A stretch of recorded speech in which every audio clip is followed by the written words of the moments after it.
if you guys want to go drag racing with a heavy car, pulling heavy gears, this is the perfect differential for your ultimate muscle car.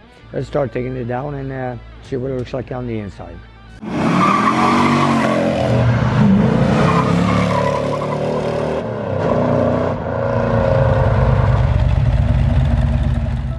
Hi, I'm Nick and I'm from Nick's Garage. We don't have an engineer, but we get a differential. And you know what? This is not a very common differential. What we call it here in Canada, we call it a Dana 60. But in the good old USA, they call it a Dana 60. What this is a differential from a Dodge, Plymouth, Mopar cars, which are from the B body from 66 till 1972 and the E body 1970 and 71. What we've got here is an E body Dana, which belongs to a 70, 71 CUDA or Challenger, which is an E body. How do you know the difference?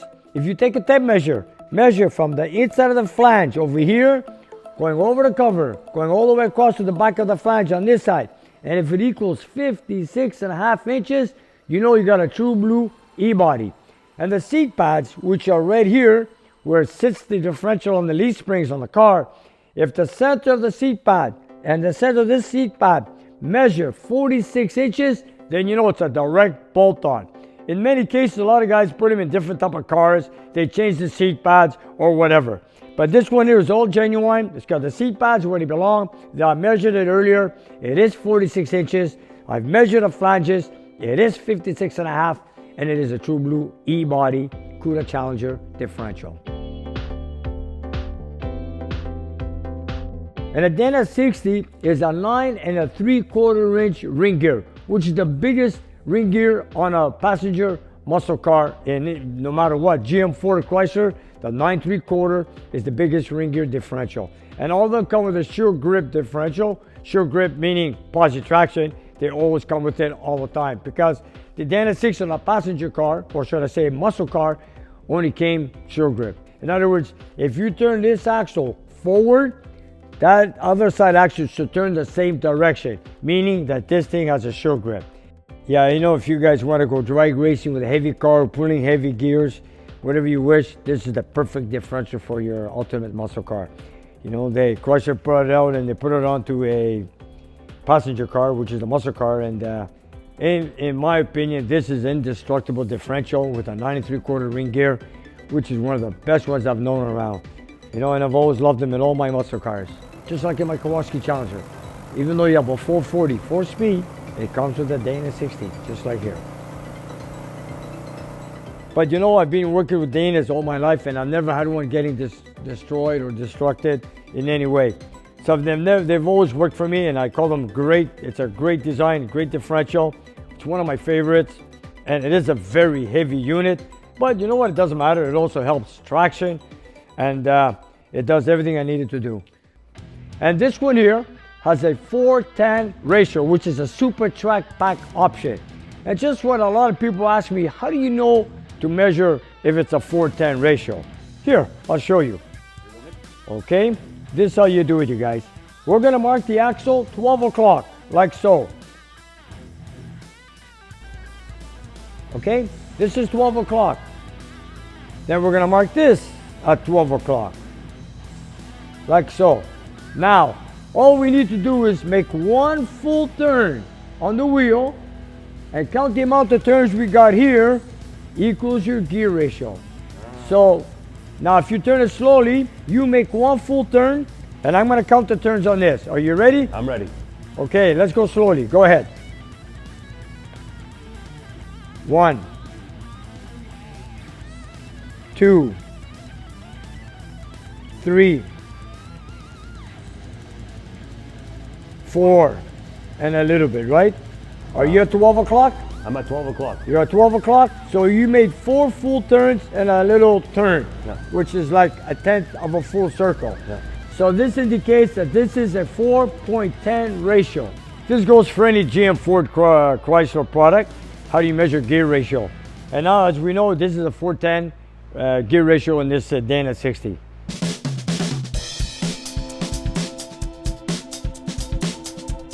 I bought this a couple of years ago, sight unseen. So I took a trip to Ontario, took my car, went out there, and I picked it up at night. all by myself throwing it into the car was not easy. The gentleman that sold it to me couldn't help me. He had a sore back. But anyways, I ended up, I did not take off the cover. All I did was turn the axle, turn the pinion, seemed smooth. So, you know what? I paid him, took it, threw it in my car, came all the way to my shop here in Montreal.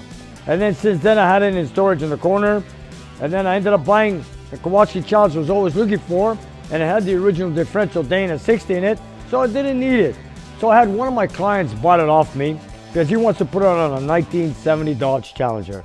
But since I had it in storage and I took it out and he paid for it and of course he bought it, he wanted me to go through detailing it and having it sandblasted. So I wanted to send that out to get it sandblasted. And a couple of people were telling me, Nick, you want to sandblast this thing, you're going to strip it down. So, and I'm sure Julian doesn't mind, who's bought this differential from me, that wants to get it detailed. So here we are today. We want to take it all apart, strip it, so we can send it out and get it sandblasted.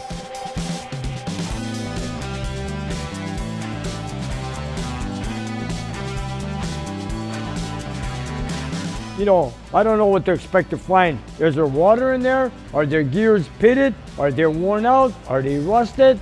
Is the sure grip in good contact? Do we take it apart and look at the clutches? I'm not so sure. You know, after all, if we're going to open it up, I will put some new bearings, but I'm not looking forward to changing the sure grip unit or the gear ratio. But I just hope overall it's in good shape, and I hope it's not filled with water. Now, will it be filled with water for any reason? I don't even see why. I bought a few differentials in the past. I never had any issues. So here I am taking it apart.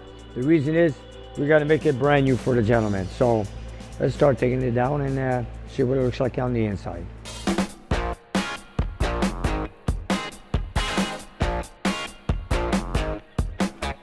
And I also wanted to say something else. Usually, when I look at a differential when it goes for sale, I always look at the filler plug when I see the letter W in there. Why? Because these differentials were made or built by Dana Wicks. When you see this cap on the filler plug, you know it's genuine on the Dana 60. Leo, take it off and see what we got. All right, here we go. Go ahead. Maybe, you know, maybe it has oil, maybe not, but we don't know. Go right ahead. I'm gonna assume it has oil. I'm curious, man. Let me tell you. I've had it for a couple of years, and I have no idea. But then again, you know, looking for one E-body Dana is not very popular. So whenever you find one, it's got the right measurements, you just buy it, like I did. Ah, see that? Let it drain.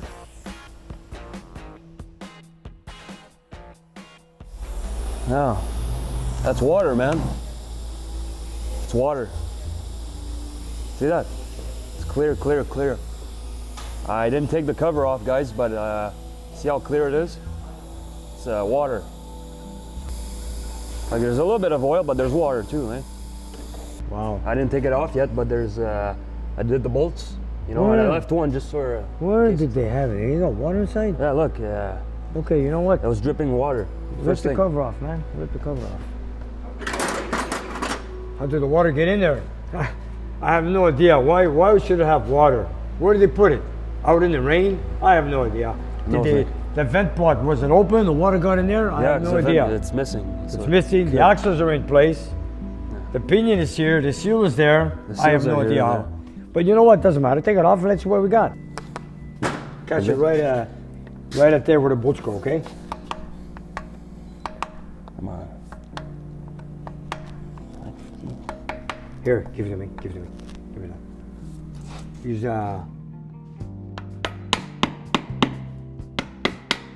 And by the way, whenever you guys remove like an oil pan or a valve cover or a cover on a differential, never pull it between the bolts. Always tap it where the bolts go. So this way you don't warp the cover.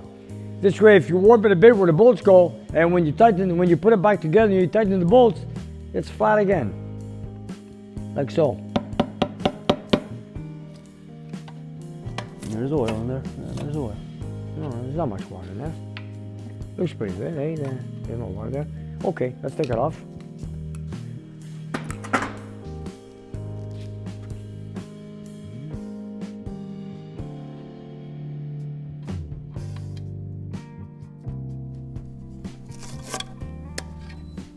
Yeah, look, not bad. Oh, there's no water. Yeah, not bad at all. I was expecting worse. Oh, there's no water in there. I thought there was water. It doesn't look like it. Just to let you guys know, whenever you take apart a differential, you should always tap, or should I mark your caps that hold the housing, or should I say the carrier in place. Let's see if it's marked. Wow, look at this. It's been scored. Okay, you gotta stamp an L over here and stamp an R on this cap. We don't want to mix up any caps.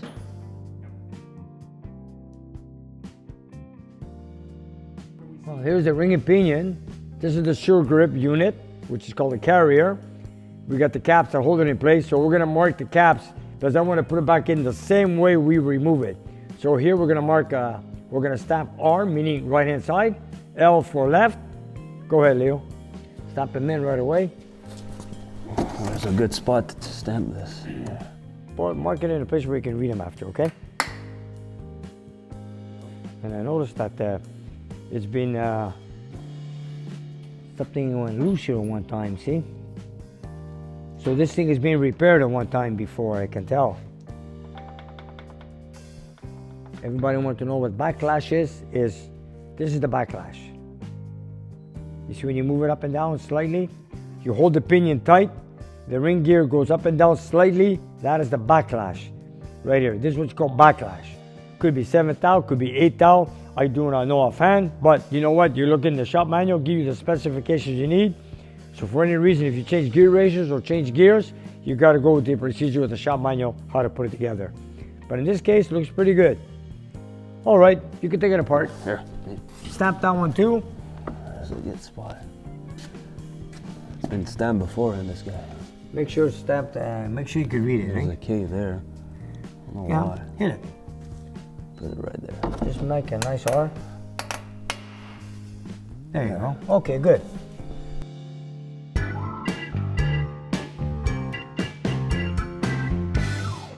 I know a lot of you guys are watching, but nobody's subscribing. So please subscribe to my channel and push that button and press the like button. It really helps.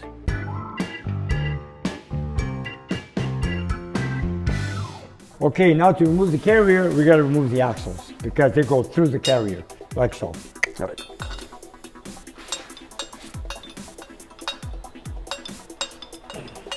The back plates are gonna come off too, eh? Well, no need to. I'm not worried about the back plates. Give me your key there.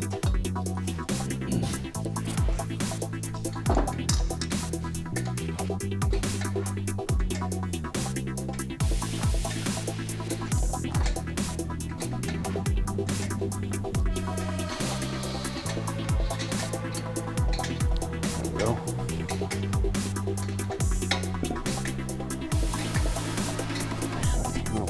You know, I wanted to say many times I call this a key.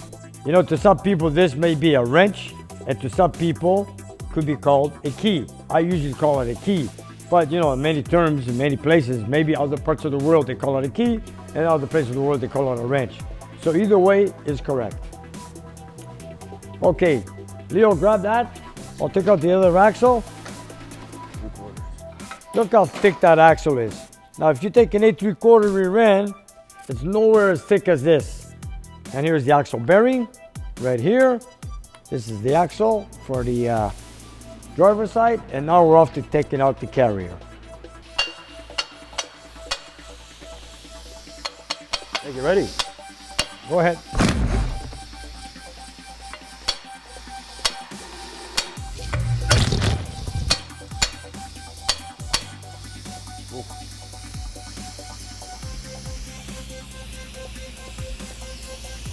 Yeah.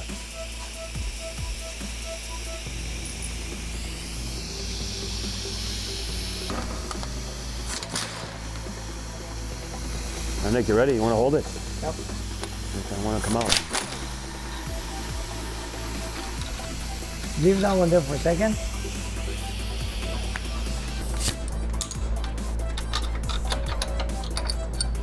Go. Okay, hold the carrier. Yep. Okay, can you pull it out? Okay, you know what needs a little pry bar? Give me a second. Nick, how heavy is this gonna be? Oh, How much am I supposed to be expecting here? here, bring the bolt right here in the middle. That's not that heavy.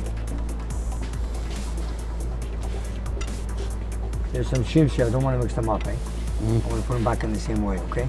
Watch your fingers. I got my hand underneath. Did it move at all? No. No, huh? Hold it. Doesn't want to drop off, eh? It's pretty tight in there, right? Oh, wait, Nick. What? Put the caps loose on. Okay, put them on loose. Just make a few turns until we crack it loose, okay? That's it. I've done a lot of the 3/4, but not too many of the Dana 60. What I did is just remove them and did bearings, but this run too, and we're just probably going to change the bearings on it. But we put the caps back on because we need to crack off the carrier, which is pretty tight in there. It's not tight, so we're going to try to force it out, and hopefully, you know, it doesn't drop out. And that is the reason why we put the caps back on loose. It's a little bit safer. Let me see if we do it like that. You know what? Go give me that blue bar in the corner there. We're gonna tap it, and hopefully it comes out. In the meantime, I will remove the back plate.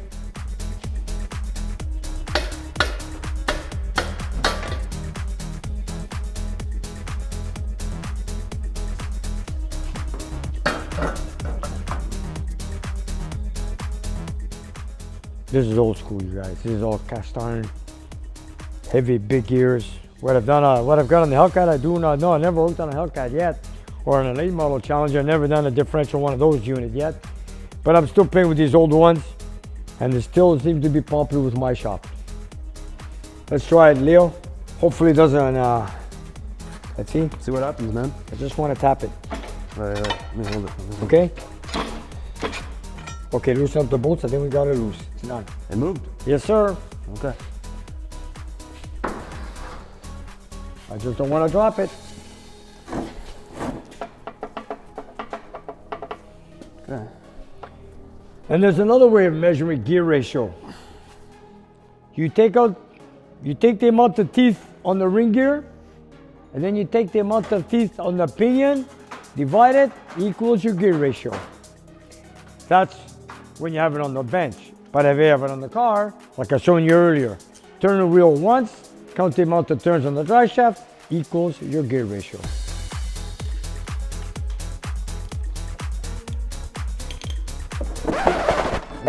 Sorry about that.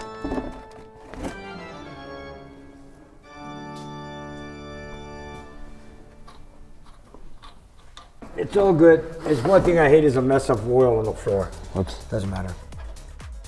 My concern right now is I'm just trying to see the condition of this differential. Okay, give me that. I'll take that. Watch yourself. Has a funny smell, eh? It does. Gear oil, it stinks. Oh, It does stink. it stinks. I hate the smell of gear oil. Oh, hurry up, man, hurry up. I can't take this anymore. Yeah. Oh, it stinks. That's all I can say. It's awful. It's an awful smell. It's an awful smell. Leo, hold it right there. Okay, we're just gonna tap it a bit more. Watch your finger. Make sure it doesn't drop from the bottom, okay? There you go. You got it? Okay, ready? There you go. Put it right here. And there we go. Each race on each side. Yeah, there it is. These are the carrier bearings. Look at that, eh? See, this is the reason why we want to change our bearings. Check it out. This is when it happens when it sits down for a long time. See that, eh? So I want to get some new bearings. Oh, this is what I was concerned about right here. How's the gear? Is it worn out? There's no rust. That's one good thing about it. You see it? Show some pitting, eh? Let's see that? If it's just stained, it's not too bad. No, it looks pretty good. Here we go. So here we have our carrier out, and the next thing we gotta remove is the pinion. How does it look like in there? Wow, there's our pinion. Like it shows you sat for a while, eh? Looks pretty good. Okay, let's rip off the pinion right now. You got the impact with the big socket? Yep. Here we go. Take this on the other side and rip it off. Are you ready? Go.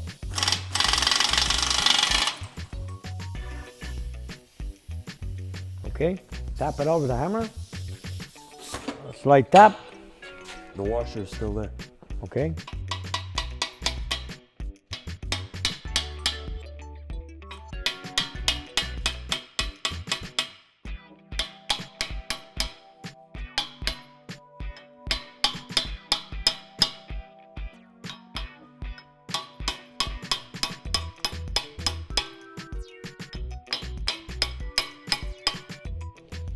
Man, it's tight, eh?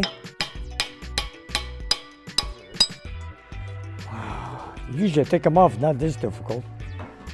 Okay, this is the yoke that holds the drive shaft to the pinion. This is what's called a yoke or a flange. Okay, next, we're going to tap out the pinion gear. Hold on. Here we go.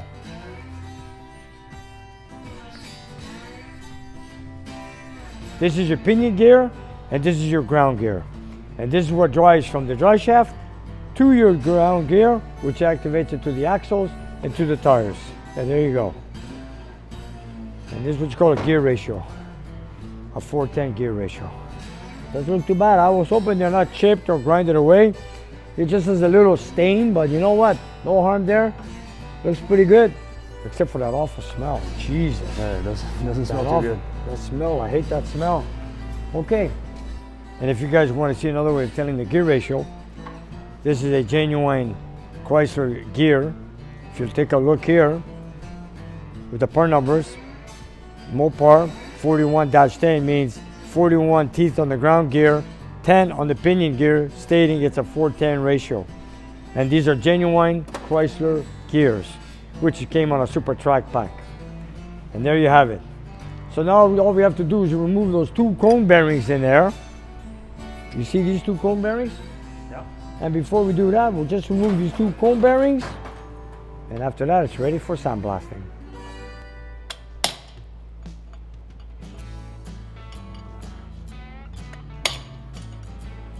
You want to get a big piece of wood? That big piece of wood would be What better. was this? And there's shims. Yeah, if there's more shims, I need them all. Okay? They just have to be back in the same place. You know, everything's measured, so we gotta make sure we put all the shims in the same place. Any more shims in there, Leo? Put your fingers in there. Any of them fell down? No? Oh, I got one more in here. That's it. Thank you. There's the other shim. I think I'm gonna replace the bearings anyways. There we go. Thank you. Perfect. This works. See, I wanted to make sure that the bearings are in good shape. We got the pinion seal right here. Looks pretty good. But you know what? We're going to replace the bearings anyways. I don't know the mileage on them, how long it's sat for. But this is a routine that whenever you overhaul, if the gears are good, replace all the bearings and clean it very good.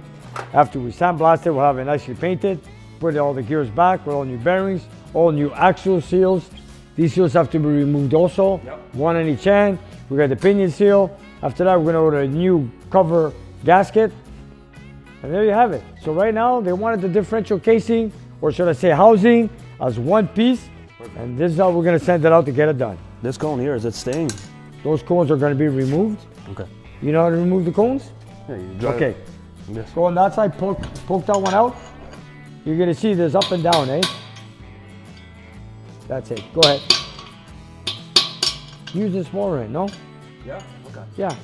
We're putting new ones anyways, don't worry about it. Up and down, a little bit up, a little bit down. 180 degrees.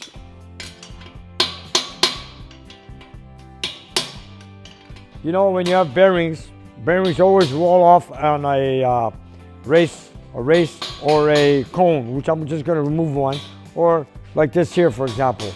This is a cone where the bearing rolls off.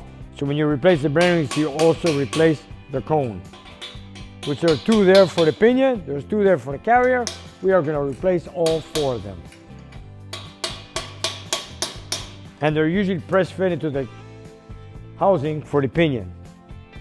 Take your time, take your time.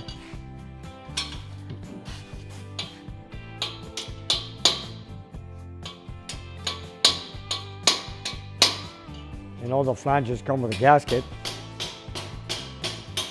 They all come with a flange gasket, one behind the plate and one inside the plate with the bearing. All these are going to be also replaced, and they also come as a foam type of gasket. So all those are going to be replaced also.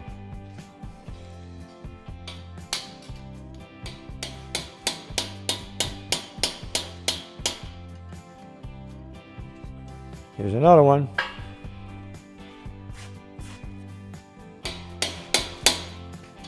You're almost there. Take your time, go on the other side. Go a little bit here, a little bit there, back and forth. Don't worry, it's coming out. Okay, wait now. Give me that. I want all the shims in the same place. Anyways.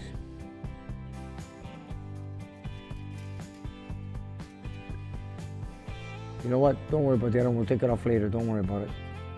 Okay, there you have it. These are all the shims. This is how it's all. The pattern is measured inside the ring and pinion, so you gotta have to have it shimmed out.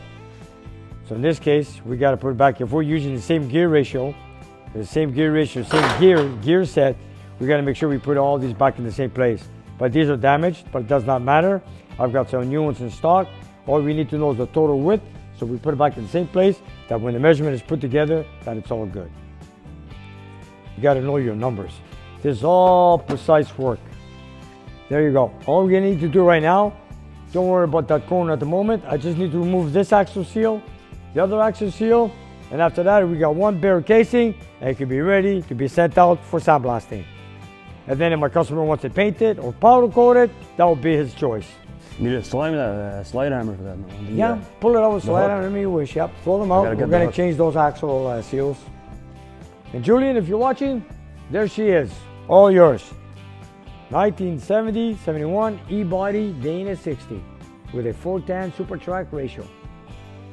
And now I'm gonna open up the garage door because this oil stinks in this kind of differentials when they have gear oil and it's staled. It has an awful smell.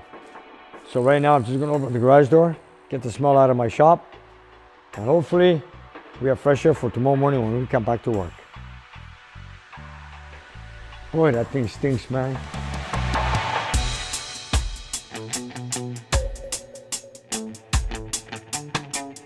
And you guys, if you look down below the video, we have a whole bunch of merchandise that you guys can buy. So whatever you like, buy it, love it, wear it, and enjoy it. And help spread the word of Nick's Garage. And if you have some time, check out our Patreon page. We have extra content and you guys can watch it and take it from there. And we'll see you next time.